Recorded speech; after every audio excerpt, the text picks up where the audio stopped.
자세한 내용을 안 썼는데 오늘 내용은 뭘 여러분들에게 전하려고 하냐면 성경을 해석한다는 말을 할 때가 있습니다. 그래서 성경이 성경을 해석한다는 게 어떤 의미인지 그걸 좀 예를 들면서 말씀을 드리고자 합니다.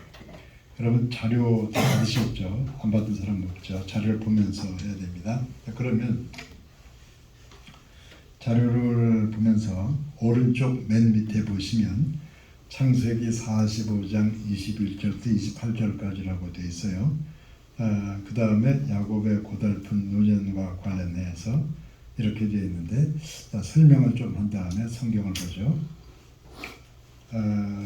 야곱이 이제 야곱에게 12 아들이 있었는데 야곱의 이름은 또 야곱이 이스라엘이라는 이름을 얻게 돼서 야곱은 이스라엘로 불리기도 하고 야곱으로 불리기도 해요. 그래서 이스라엘 12지파, 야곱의 12지파 같은 말입니다. 그래서 성경에 이스라엘아 할 때는 그 사람을 의미하기도 하고 12지파를 의미하기도 하고 그 국가를 의미하기도 해요. 또 때로는 하나님의 백성들을 의미하기도 하고 그런 의미에서 기독교인인 우리를 부를 때도 이스라엘아 그렇게 부를 수도 있어요. 근데 그거를 야곱아 하고 부를 수도 있어요. 야곱아 하면은 야곱 한 사람을 부를 수도 있고 이스라엘 12지파를 부를 수도 있고 그 나라를 부를 수도 있고 사실은 하나님의 백성들을 그렇게 부를 수도 있어요. 그래서 이 야곱이 많은 사람에 비해서 상당히 고달픈 인생을 살았던 사람이고 아주 중요한 인물이죠. 특히 그 한 사람의 이름이 한 민족의 이름이 되고 한 국가의 이름이 됐다는 건 대단한 얘기예요. 그건 상당히 대단한 얘기죠. 한 사람의 이름이 국가 이름 되고 또 그 온 땅의 하나님의 백성 이름이 되고 그건 대단한 명예로운 이름이에요.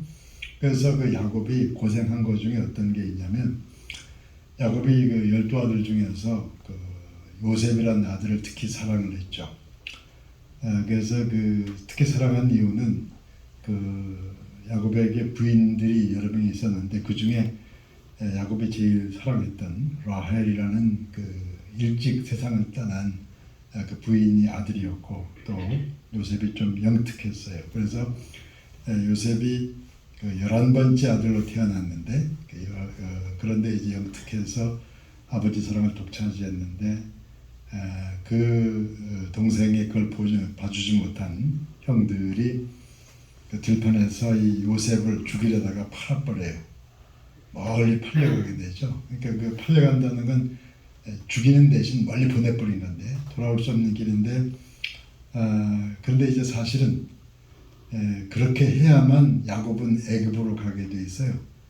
그래야만 이제 애굽의 총리가 될 수 있어서 그렇지 않으면 시골에서 요즘 같으면 어떻게 그 부모가 돈 모아가지고 지금 같은 미국 같은데 유학 보낸 셈인데 어떻게 그 보내고 그런데 이제 이 형들이 팔아버렸기 때문에 그 상인들에 의해서 그냥 삽시간에 애굽으로 가게 된 거고 애굽에 가게 돼서 남의 집 종살이하고 막 이러다가 어떤 순간에 총리가 되는데 그래서 그 야곱이 총리가 돼 있어서 야곱은 나중에 아이들은 많지만 가장 사랑하는 아이가 사라진 다음에 낙이 없이 살았다는 말씀들이 나와요. 자 그런 내용 그러다가 어느 결정적인 순간에 그 아이가 살았다는 살아있는 거 정도 그런 말씀이 나오는데 한번 이거 보죠. 창세기 45장을 보세요. 45장에 보시면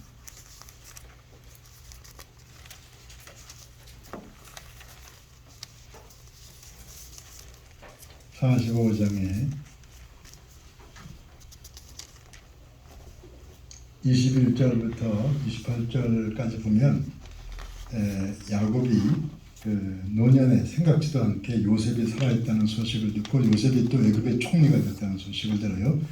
자, 창세기 45장 21절부터 28절까지 한 절씩 저고 교독하죠. 제가 21절 먼저 읽습니다. 이스라엘의 아들들이 그대로 할세 요셉이 바로의 명령대로 그들에게 수레를 주고 길 양식을 주며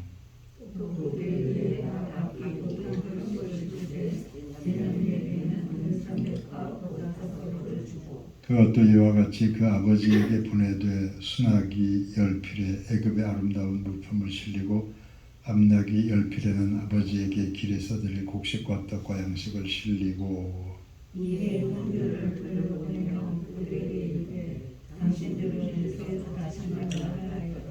그들이 애굽에서 올라와 가나안 땅으로 들어가서 아버지 야곱에게 이르러 알려 이르되 모세의 집까지 살아서 그때부터 총리가 되었더이다. 야곱이 그들에게 하는 집집마다 행하니 그들이 또 요셉이 자기들에게 부탁한 모든 말로 그에게 말하며 그들의 아버지 야곱은 요셉이 자기를 태우려고 보낸 수레를 보고서야 기운이 소생한지라. 이스라엘이 내 조카도다. 내 아들 요셉이 지금까지 살아있으니 내가 죽기 전에 가서 그를 보리라 하니라. 그러니까 이런 일이 있을 수가 없는데 아주 사라지고 죽은 지 오랜 줄 알았는데 어느 순간에 아이가 살아있다고 그러고 그 아이가 그 애굽의 총리가 되어 있다고 그러고 애굽의 총리가 보낸 그 수레, 요즘 같은 최고급 자동차나 비행기를 보냈겠죠. 그래가지고 조카도다. 내가 죽기 전에 가서 그를 보리라 이렇게 고백을 하거든요. 그러니까 사실은 인간이 생각할 수 있는 것 중에 가장 기쁜 생각지 못한 축복을 받은 건데 이런 걸 어떻게 해석하느냐. 물론 여러 방향에서 해석할 수 있어요. 그 해석 중에 한 가지를 예를 들면 예레미야 애가 제가 이제 자주 인용했던 예레미야 애가를 찾아보세요. 예레미야 애가 3장에 예레미야서 다음 예레미야 애가 3장에 32절 또 33절 예레미야가 3장 32, 33 1146쪽에 예레미야가 3장 32, 33 두 절 천천히 함께 읽겠습니다. 그가 비록 근심하게 하시나 그의 풍부한 인자하심에 따라 긍휼히 여기실 것임이라. 주께서 인생으로 고생하게 하시며 근심하게 하시면 본심이 아니시로다. 33절 한 번 더 읽죠. 시작. 주께서 인생으로 고생하게 하시며 근심하게 하시면 본심이 아니시로다. 그러니까 어쨌든 야곱이 생각지 않게 가장 사랑하는 아이를 잃어버렸는데 그 잃어버리는 게 하나님의 본심이 아니고 잃어버린 듯 됐다가 나중에 되찾는 게 하나님의 본심이다. 이런 식으로 해석을 해나갈 수가 있어요. 그러니까 예수님의 십자가를 통해서 우리가 죄사함 받고 우리가 죽을 걸 주님께서 대속 죽음 대신 죽으셨는데 죽으신 게 하나님의 본심이 아니고 죽은 다음에 살아나는 것이 궁극적인 본심이다. 이런 식으로 해석할 수가 있습니다. 신앙생활을 하면서 그래요. 지금은 고생하지만 절대로 그걸로 끝나지 않죠. 그래서 그걸로 끝날 것처럼 보인다는 게 문제긴 한데 어쨌든 우리 시대의 코로나라든가 이런 어려움들도 그대로 끝나지 않고 이 다음에 우리가 생각지 못한 어떤 어려운 일들이 좋은 일들이 있을 거라고 믿고 그런 게 이제 하나님의 백성들이고 그래서 성경을 어떻게 해석하느냐 성경 안에 나와 있는 말씀들을 연결을 시켜서 해석을 해야 되는데 그 초대교회부터 그 제자들이나 그 제자의 제자들이 해석해온 틀들이 있어요. 그걸 존중하고 또 어떤 것들은 우리가 성경을 열심히 읽어서 나름대로 공부한 걸 적용을 하고 이렇게 하면서 성경을 해석하게 이렇게 만들어 가야 돼요. 자, 그러면 비슷한 거 하나 더 봅시다. 창세기 19장을 보세요. 창세기 19장에 보면은 소돔과 고모라가 멸망할 때 그 불바다가 될 때 그 상황인데 19장 12절 보세요. 자, 이때 소돔과 고모라가 멸망할 때 롯이 가족들과 함께 빠져나올 때 19장 12절부터 26절까지 내용을 보면서 12절부터 한 절씩 저 12절 먼저 읽습니다. 제가 그 사람들이 롯에게 이르되 이 외에 내게 속한 자가 또 있느냐 내 사위나 자녀나 성 중에 내가 속한 자들을 다 성 밖으로 이끌어내라. 그때는 부르짖음이 여호와 앞에 크므로 여호와께서 이것을 하시고 우리를 보내셨나니 우리가 롯이 나가서 그 딸들과 결혼할 사위들에게 말하여 이르기를 여호와께서 이 성을 멸하실 터이니 너희는 일어나 이곳에서 떠나라 하되 그의 사위들은 농담으로 여겼더라. 이때에 천사가 롯을 재촉하여 이르되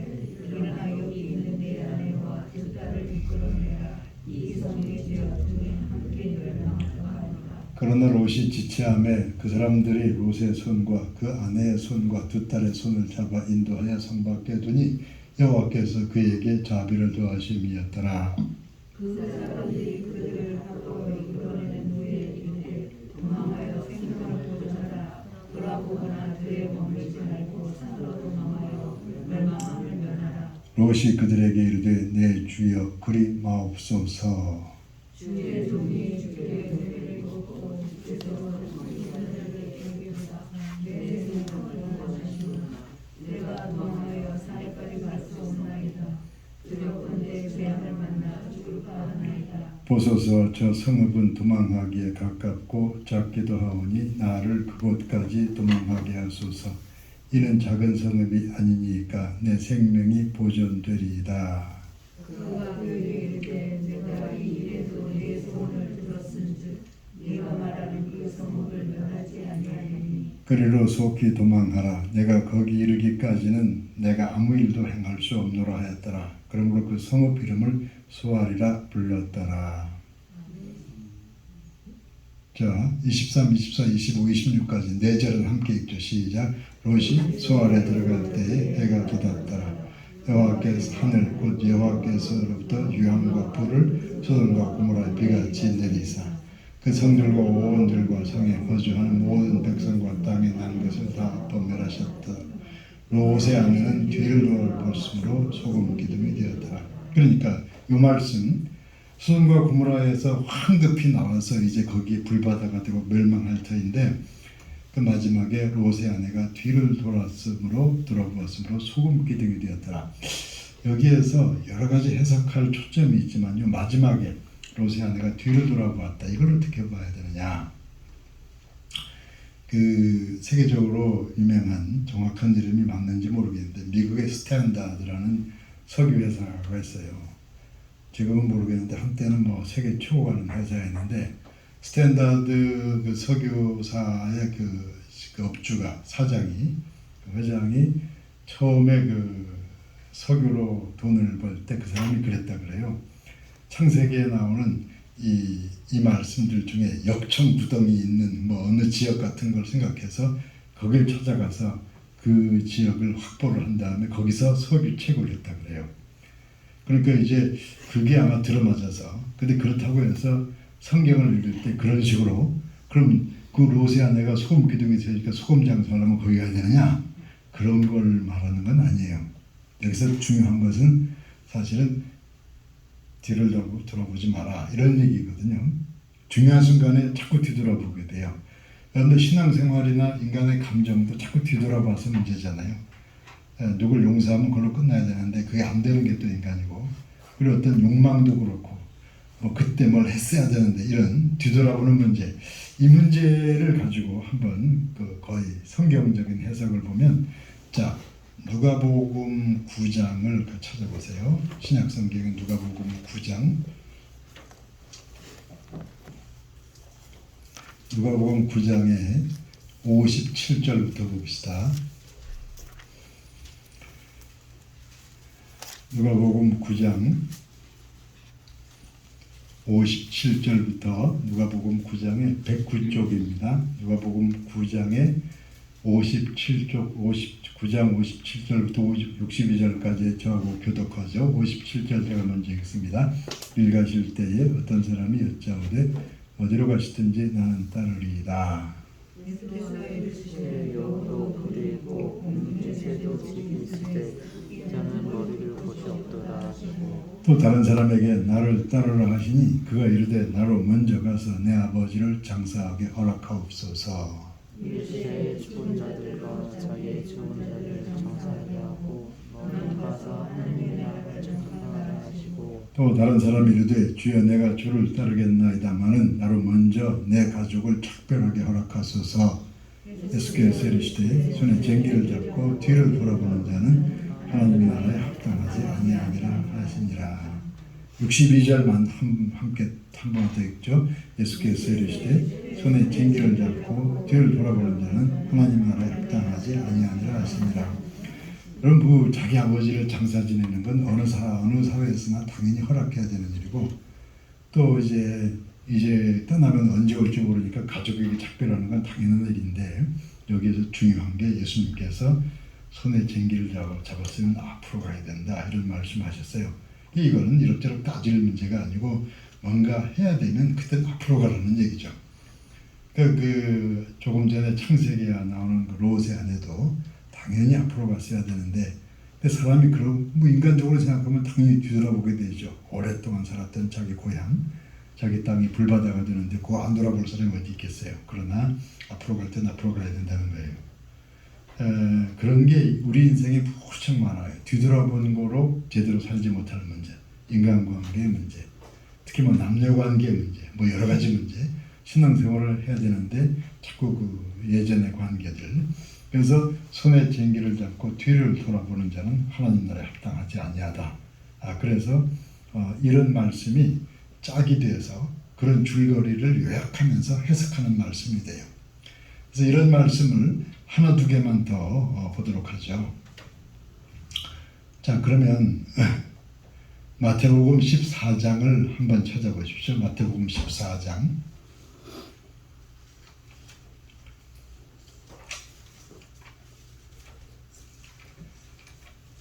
마태복음 14장에 보면은 예수님께서 물 위로 걸어보셨는데 14장 22절부터 보시죠.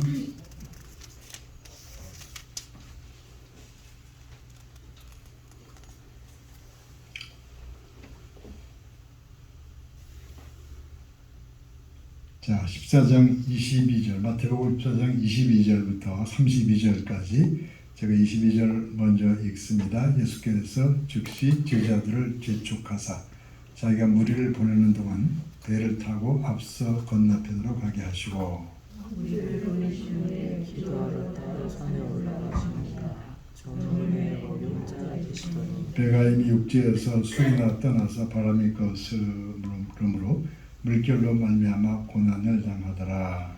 한 사람이 예수께서 바다 위로 걸어서 제자들에게 오시니 제자들이 그가 바다 위로 걸어오심을 보고 놀라 유령이라 하며 무서워하여 소리 지르거늘 예수께서 즉시 육시되는 안심하라는 이루어집니다.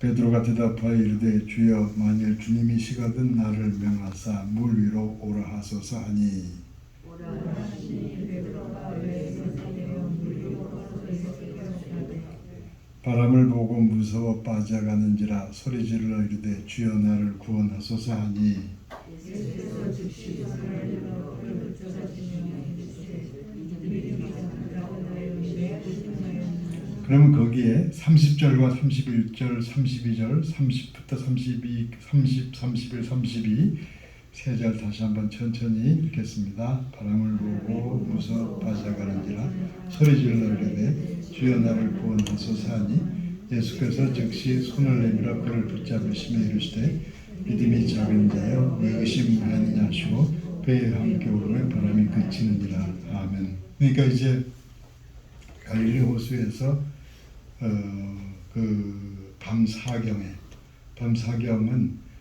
초저녁 6시부터 뒷날 새벽 아침 6시까지 그 12시간을 넷으로 나눠서 셋 해가지고 마지막 셋이니까 새벽 3시부터 6시까지 그 사이에요. 그 새벽 시간에 저편에서 예수께서 걸어오시는데 제자들이 유령이라 놀라서 그러다가 그 예수님인 줄 알고 베드로가 나도 걷게 하시옵소서 해서 베드로가 잠시 걸었는데 걸어오는 예수님을 바라볼 때는 어떻게 걸었는데 잠시 바람과 물결을 부는 순간에 그냥 물속에 빠지고 말았어요. 이게 뭐냐면 여러분들 그래도 예배드리고 성경 보고 막 이러면서 기도할 때는 뭔가 될 것 같고 살 것 같은데 금방 딴 생각해서 마음이 주저앉고 어두워지고 얼굴이 흐트러지고 뭐 이런 경우를 많이 체험하게 되죠. 이런 경우 수없이 우리도 이런 체험을 해요. 이건 뭐 여러분들만이 아니고 목사들도 다 마찬가지고 그런데 그래서 우리가 이제 최근에 이 시대를 건너올 때도 수시로 열심히 기도하지만 이 나라 정치가 이렇게 되는 거 보면 정신이 없고 마음이 어두워지고 수시로 그렇게 경험했을 거예요. 자, 이런 상황에서 어쨌든 간에 주님을 바라볼 때는 물 위를 걸을 수가 있었는데 옆에 바람과 파도를 볼 때는 빠져들어갔어요. 자, 이걸 어떻게 해석할 거냐. 골로새서 한번 보세요. 뒤에 326쪽 골로새서 신약성경 326쪽에 3장 골로새 3장에 2절 한 절만 읽어보죠. 3장의 시작. 위의 것을 생각하고 땅의 것을 생각하지 말라. 자, 그 다음 3장 1, 2절 두 절 함께 시작. 그러므로 너희가 그리스도와 함께 다시 살리심을 받았으면 위의 것을 찾으라. 거긴 그리스도께서 하나님 우편에 앉아 계시느니라. 위의 것을 생각하고 땅의 것을 생각하지 말라.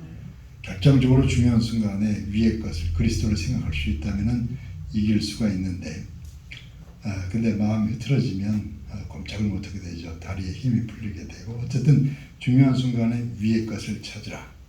그리고 자 마태복음 6장 33절 34절 찾아봅시다.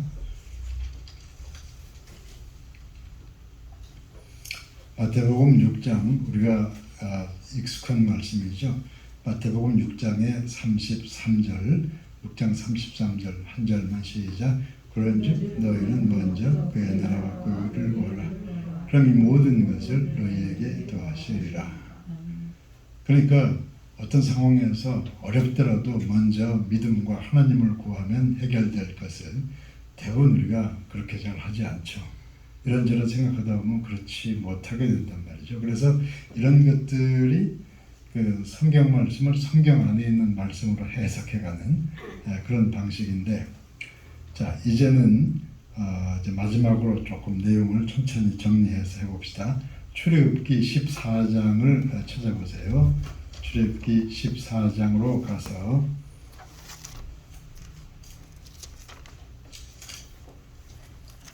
출애굽기 14장은 그 홍해가 갈라지는 결정적인 사건입니다.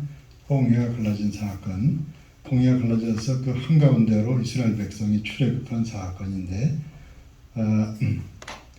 출애굽기 14장 21절부터 그리고 21절, 31절까지 내용을 보면서 천천히 읽겠는데 14장 21절 제가 먼저 읽습니다. 모세가 바다 위로 손을 내밀매 여호와께서 큰 동풍이 밤새도록 바닷물을 물러가게 하시니 물이 갈라져 바다가 마른 땅이 된지라.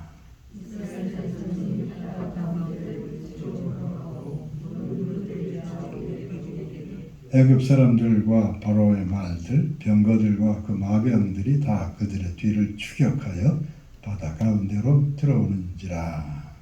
여호와께서 불과 구름 기둥 가운데서 애굽 군대를 보시고 애굽 군대를 거스르게 하시니 그들의 병거와 귀를 벗겨서 달기가 어렵게 하시니 애굽 사람들이 이르되 이스라엘 앞에서 우리가 도망하자. 여호와가 그들을 위하여 싸워 애굽 사람들을 치는도다. 여호와께서 모세에게 이르시되 내 손을 바다에 돌리므로 우리 애굽 사람들과 그의 병거들과 마병들을 하시도록 하시니 모세가 곧 손을 바다 위로 내밀매 새벽이 되어 바다의 힘이 회복된지라. 애굽 사람들이 물을 거슬러 도망하나 여호와께서 애굽 사람들을 바다 가운데 엎으시니 물이 다시 흘러 병거들과 기병들을 덮되 그들을 바다에 하나도 남지 아니하였는데 하나도 남지 아니하였다. 그러나 이스라엘 자손은 바다 가운데를 육지로 행하였고 물이 좌우에 벽이 되었더라. 그날들 여호와께서 같이 이스라엘을 애굽 사람의 손에서 구원하시며 이스라엘이 바다에서 애굽 사람을 죽이고 죽는 것을 보았다. 자, 31절 함께 읽습니다. 이스라엘이 여호와께서 애굽 사람들에게 행하신 그 큰 능력을 보았으므로 백성이 여호와를 경외하며 여호와와 그의 종 모세를 믿었더라. 이게 홍해를 걷는 바로 그 말씀입니다. 이 말씀을 성경 안에서 해석한 그런 말씀들이 나오는데 이 사건이 어쩌면 구약성경에서 가장 중요한 구원 사건이에요. 이스라엘 백성이 가장 중요하게 여기는 사건이기 때문에 시편에서도 이것을 시적으로 잘 표현한 말씀들이 있는데 자, 시편 77편.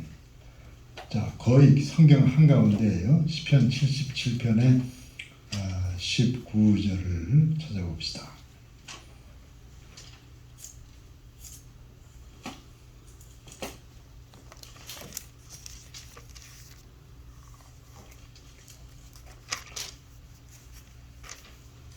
(77편) 19절 77편 19절 한 절만 77편에 77편 19절 한 절만 77편 19절 시작. 주의 길이 바다에 있었고 주의 고른 길 큰 물에 있었으나 주의 발자취를 알 수 없었나이다. 구원의 길이 바다에 있었다 그래요. 그 길이 없다고 생각된 그곳에 길이 있었다. 주의 고든 길은 첩경을 의미하죠. 지름길이 큰 바다에 있었다. 절대로 거기는 길이 보이지도 않고 있으려고 생각지도 않았는데 거기 길이 있었다는 그런 말씀이죠. 그래서 이것이 아까 그 홍해 가운데에 예비된 그 길에 대한 그런 해석이 될 수가 있겠는데, 또 약간 초점을 달리하면서 해석하는 말씀 이사야 43장 찾아봅시다.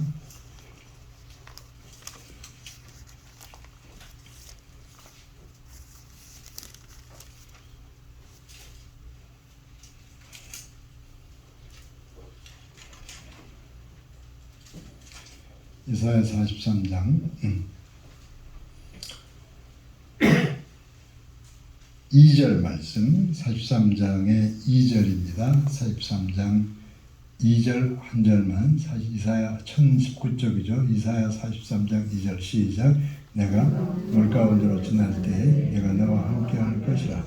강을 건널 때에 물이 너를 침몰하지 못할 것이며 네가 불 가운데로 지날 때에 타지도 아니할 것이요 불꽃이 너를 사르지도 못하리니. 그러니까 물 가운데 지날 때에도 물이 너를 침몰하지 못하리라. 근데 그 물이 바로 애굽 군대는 침몰을 시켰죠. 자, 그 이사야 45장을 보세요. 45장 이사야 45장 15절 이사야 45장 15절 이사야 45장 15절 한 절만 읽습니다. 시작. 구원자 이스라엘의 하나님이여 진실로 주는 스스로 숨어 계시는 하나님이시니이다. 하나님은 숨어 계시는 하나님이라고 그래요. 그렇다고 하나님이 일부러 뭐 숨바꼭질 하려고 숨는 게 아니고 우리가 생각지 않은 곳에 하나님이 계셨다는 그런 말씀입니다. 그러니까 예를 들면 사람들이 생각지 못한 그 베들레헴 마국간에 하나님의 아들이 탄생하셨다는 것, 사람들은 절대로 생각할 수 없는 그야말로 그 사형집행장 골고다 십자가 언덕, 거기에서 하나님께서 가장 소중한 구원의 역사를 드러내셨죠. 그러니까 우리가 보기엔 숨어 있다는 얘기예요. 그러니까 여러분들도 세월이 지나서 잘 생각해 보면은 생각지 못했던 그때가 정말로 중요했어요. 신앙생활에 있어서. 인간끼리도 중요하죠. 그때가 중요했는데 대부분 그때를 우리가 소홀히 넘어왔어요. 그때가 우리가 신앙이 깊어질 때인데 우리가 이렇게 넘어왔고, 그래서 하나님은 숨어 계시다는 말씀은 그런 식으로 이해할 수가 있습니다. 그런 경우가 상당히 많죠. 그래서 오히려 어릴 때 시골에서 초라하고 생각지도 못한 거기에서 신앙생활할 때 쌓여있는 그것들이 우리 일상의 신앙이 되는데, 대도시에 나와서 겉으로 번쩍거리는 어떤 큰 성전과 화려하게 보이는 무엇과 그런 것들은 대부분 나중에 진실과는 거리가 좀 멀어질 가능성이 생기는 거죠. 자, 출애굽기 14장으로 다시 돌아가 보세요. 출애굽기 14장. 그러니까 출애굽기 14장으로 가시면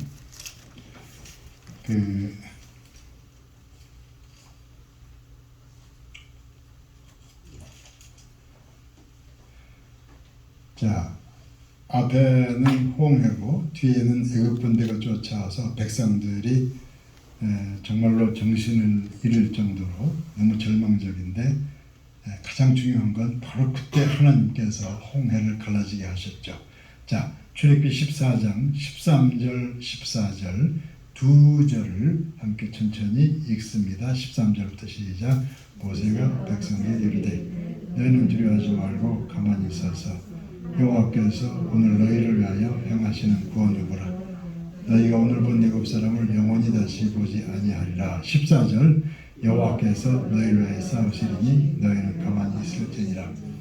사실 홍해 앞에 가고 이 백성은 군인도 아니고 노예살이 하다 온 백성인데 뒤에는 엄청난 군대가 쫓아올 때 이들이 할 수 있는 일은 없어요.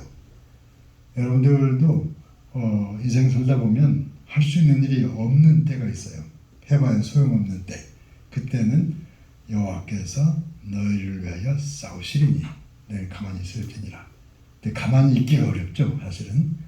그래서 이제 이 14장 14절 같은 말씀들이 홍해와 관련해서 권면할 수 있는, 그러니까 이 사람 보니까 이럴 수도 없고 저럴 수도 없고 꼼짝 못하게 되는데 그럴 때는 이런 말씀들이 상당히 중요한 권면의 말씀이 돼요. 그러면 그때는 하나님께서 너를 위해서 길을 여실 것이다, 이런 권면을 할 수가 있습니다.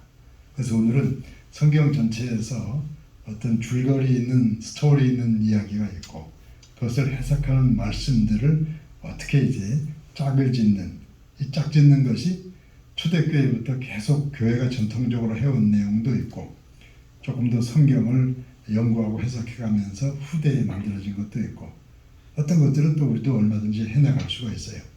근데 먼저 초대교회부터 어떤 일을 어떤 식으로 했는지 그걸 찾아보는 게 중요하겠죠. 한 가지만 마지막으로 해보도록 합시다. 자, 창세기 22장을 한번 봅시다. 창세기 22장.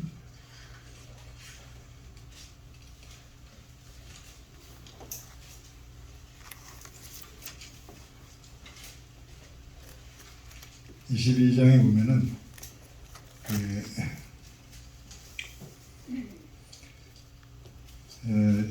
하나님께서 이삭을 번제로 드리라고 했어요. 그러니까 말 그대로 한다면 이삭을 잃게 돼 있어요, 아브라함이.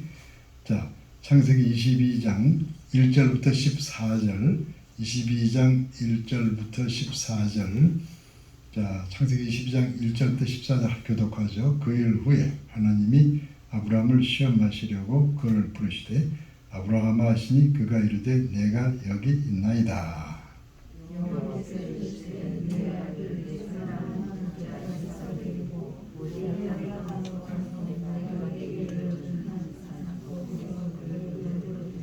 아브라함이 아침에 일찍 일어나 나귀 한 장을 지우고 두 종과 그의 아들 이삭을 데리고 번제에 쓸 나무를 쪼개어 가지고 떠나 하나님이 자기에게 일러주신 곳으로 가더니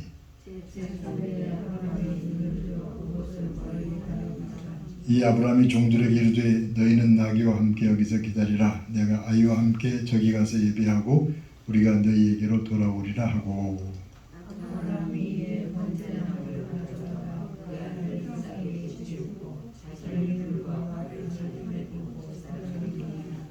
이삭이 그 아버지 아브라함에게 말하여 이르되 내 아버지여 하니 그가 이르되 내 아들아 내가 여기 있노라. 이삭이 이르되 불과 나무는 있거니와 번제할 어린 양은 어디 있나이까.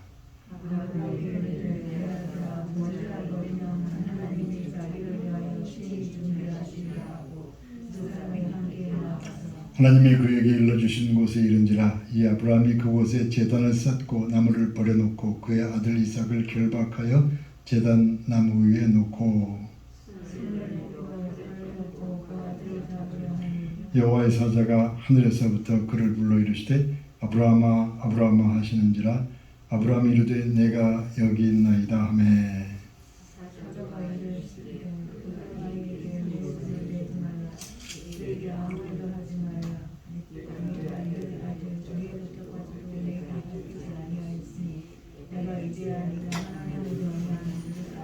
자, 13절, 14절 두 절을 함께 읽습니다. 아브라함이 눈을 들어 살펴본즉 한 수디양이 뒤에 있는데 뿔이 수풀에 걸려 있는지라.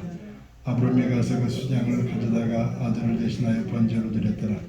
아브라함이 그 땅 이름을 여호와이라 하였으므로 오늘날까지 사람들이 이르기를 여호와의 산에서 준비되리라 하더라.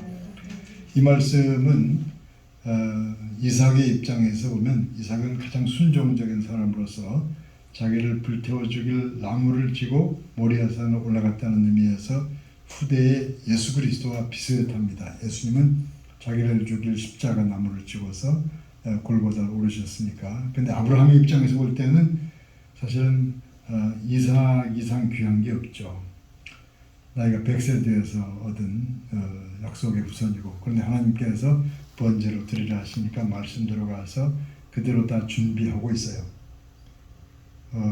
자, 이런 거에 대해서 창세기 43장을 찾아보십시오. 43장에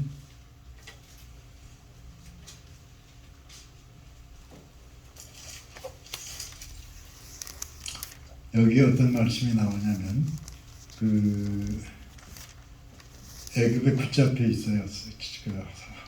한 시므온이. 그래서 막내를 데려오면은 곡식도 사가고 다 돌려주겠다 그러는데 야곱은 생각지 않게 요셉도 사라지고 막내도 사라질까봐 꼭 붙들고 있다가 어쩔 수 없이 마지막에 막내 아들을 내놓을 때가 있어요. 그때 좌절을 하면서 뭐라고 하냐? 43장 14절 보세요.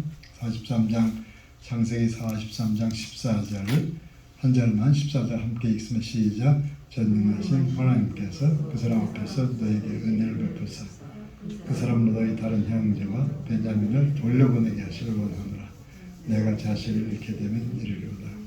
그 마지막에 나온 말씀, 내가 자식을 잃게 되면 이르리로다. 자식 키우는 부모는 다 이런 거 한번 경험하죠. 아브라함도 이삭을 잃으면 이르리로다 했고, 야곱도 이 베냐민을 잃으면 이르리로다 했고, 여러분들께서도 잘 키울 수 없을 것 같아서 자식을 잃어버린 이런 경우들이 아브라함 이삭을 잃을 때, 그리고 우리가 자식을 키워갈 때, 또 뭔가 내가 지킬 수 없을 때 이런 경우들이 있을 거예요. 근데 이건 다 오히려 생각지 않게 너무나 크게 은혜가 되어서 요셉까지 다 돌아오게 되죠. 그래서 오늘은 성경 안에서 성경의 어떤 이야기가 있고 그걸 해석하는 한두 마디로 이런 말씀들이 짝 짓는, 그래서 성경을 해석하게 하는 그런 예를 제시했습니다. 여러분들께서도 성경을 읽을 때 쉽지는 않지만 그런 걸 염두에 두면서 조금은 그 속을 들여다보려는 그런 자세로 성경도 읽으시고 성경부 자료를 좀 활용하려는 그런 마음으로 공부하게 되길 바랍니다. 자, 그러면 오늘 우리 기도할 때는 조금 전에 것들을 기억해 보죠. 우리가 아주 어렵다고 생각하는 거기에 하나님은 숨어 계셔서 거기로 길을 내실 수 있다. 또 지금 내가 뭘 잃어버리게 되면 다 잃어버린 것 같지만 잃으면 이르리로다. 하나님은 그걸 더 오히려 더 크게 되찾게 하실 것이다. 그리고 그 야곱의 노년에 다 잃어버린 줄 알았는데 돌아오죠. 주께서 인생으로 고생하게 하시면 근심하게 하시면 본심이 아니로다. 안시로다. 그리고 이제 뒤를 돌아보지 마라. 이런 것들을 기억하면서 여러분들의 기도 제목, 요즘의 기도 제목, 오래된 기도 제목 통성으로 기도하면서 좀 길게 여러 가지로 이 나라 민족을 위해서도 좀 이제 국가의 정치도 바른 길로 들어서고 교회도 들어서도록 통성으로 이 시간 좀 길게 함께 기도하겠습니다.